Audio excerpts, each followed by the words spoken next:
আপুনি জানেনে পৃথিৱীত কিছুমান এনেকুৱা বস্তুৰ আৱিষ্কাৰ হৈছিল যিবোৰ বস্তুৱে আমাৰ জীৱনত বহুত বিশেষ ভূমিকা ল'লে হয় কিন্তু এইবোৰ আৱিষ্কাৰ এনেকৈ নাইকিয়া হৈ গ'ল যাৰ ফলত আজি ভৱিষ্যতত এইবোৰ বস্তু আমি দেখা নাপালো হেল্ল' বন্ধুসকল আপোনালোকক এই চেনেলটোলৈ স্বাগতম জনাইছো আজি আপোনাক কম এনেকুৱা পাঁচটা আৱিষ্কাৰৰ কথা যিবোৰ যদি আজি থাকিল হয় আপুনি এখন বেলেগ পৃথিৱীতে জীয়াই থাকিলে হয় সো দেৰি নকৰাকৈ ভিডিঅ'টো ষ্টাৰ্ট কৰো বলক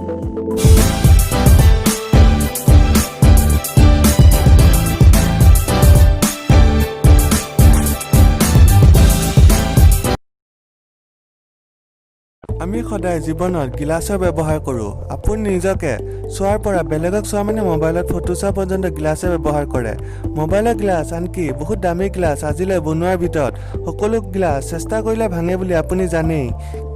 কিন্তু প্ৰায় 1000 মান বছৰ আগত ৰোমান সাম্ৰাজ্যত ৰজাৰ সভাত এজন মানুহ আহিছিল তেওঁ ৰজাক এনেকুৱা এবিধ গ্লাছ দেখাব আনিছিল যি যিমান চেষ্টা কৰে তথাপিও নাভাঙে সেই মানুহজনে এটা গ্লাছৰ মডেল বনাইছিল আৰু ৰজাৰ আগতে বহুত জোৰকে মাটিত মাৰি দেখুৱাইছিল কিন্তু সেই গ্লাছ ভাঙা নাছিল তাকে দেখি ৰোমান ৰজাই সেই গ্লাছবিধ বহুত প্ৰকাৰে ভাঙিব চেষ্টা কৰিলে ৰোমান ৰজাই সেই গ্লাছবিধক ভাঙিব চেষ্টা কৰোঁতে গ্লাছবিধৰ শেপটো বেলেগ হৈ গৈছিল কিন্তু গ্লাছবিধ তেতিয়াও ভাঙা নাছিল তাৰ পিছত সেই মানুহজনে হাতুৰি দি গ্লাছবিধক মাৰি আৰু আগৰ শেপ বনাই দিছিল তাকে দেখি ৰাজসভাৰ সকলো লোক আচৰিত হৈ গৈছিল তাৰ পিছত ৰজাজনে মানুহজনক সুধিলে এই প্ৰক্ৰিয়াটো আপোনাৰ বাহিৰে আৰু কোনে জানে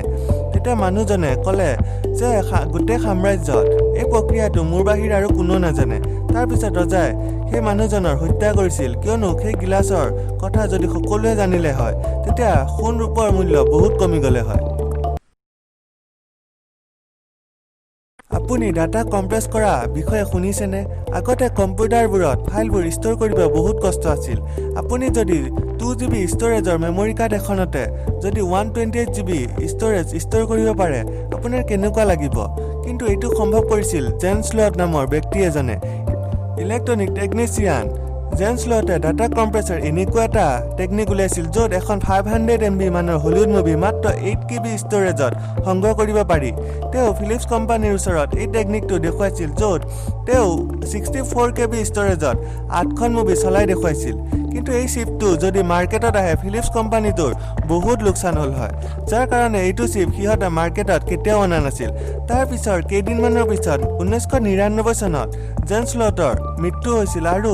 যিটো ড্ৰাইভত সেই চিপটো বনোৱা কোড আছিল সেই ড্ৰাইভটো নাইকিয়া হৈ গৈছিল বৰষুণ খেতিয়কসকলৰ বাবে কিমান দৰকাৰ আমি জানো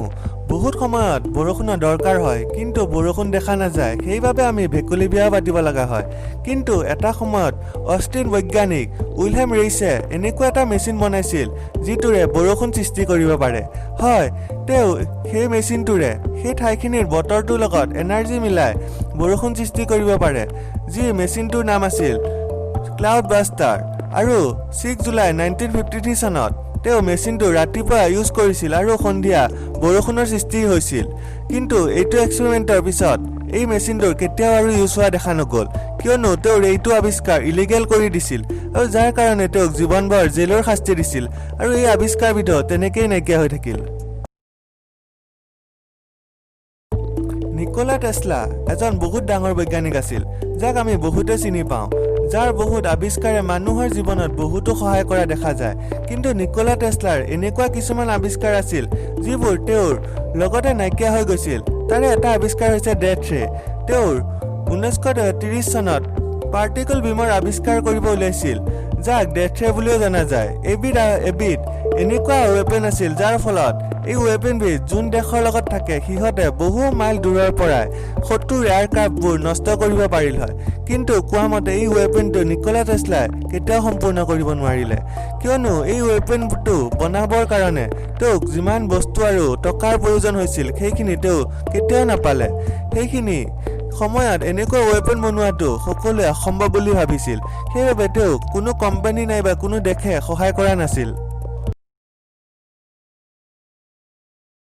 মাউৰিছ ৱাৰ্ডে 1970 চনৰ পৰা 1980 চনৰ ভিতৰত এনেকুৱা এবিধ পদাৰ্থৰ আৱিষ্কাৰ কৰিছিল যিবিধে বহুত উষ্ণতা সহ্য কৰিব পাৰিছিল এই আৱিষ্কাৰবিধৰ নাম তেওঁ ষ্টাৰলাইট থৈছিল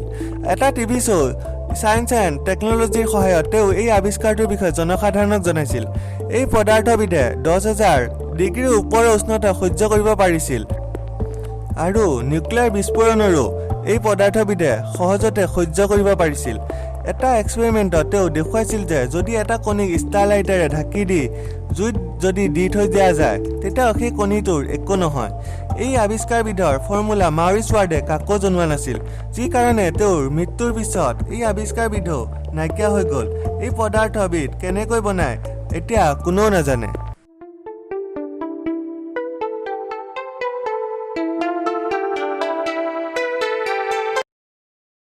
এইকেইটাই আছিল আজিৰ এনেকুৱা আৱিষ্কাৰ যিয়ে মানুহৰ জীৱন যাপন বহুত সলনি কৰিলে হয় কিন্তু এই আৱিষ্কাৰবোৰ এতিয়া নাইকিয়া হৈ গ'ল আপুনি কমেন্ট কৰি জনাবচোন আপোনাৰ কোনটো আৱিষ্কাৰ বেছি ভাল লাগিল যদি ভিডিঅ'টো ভাল লাগিল ভিডিঅ'টো লাইক কৰিব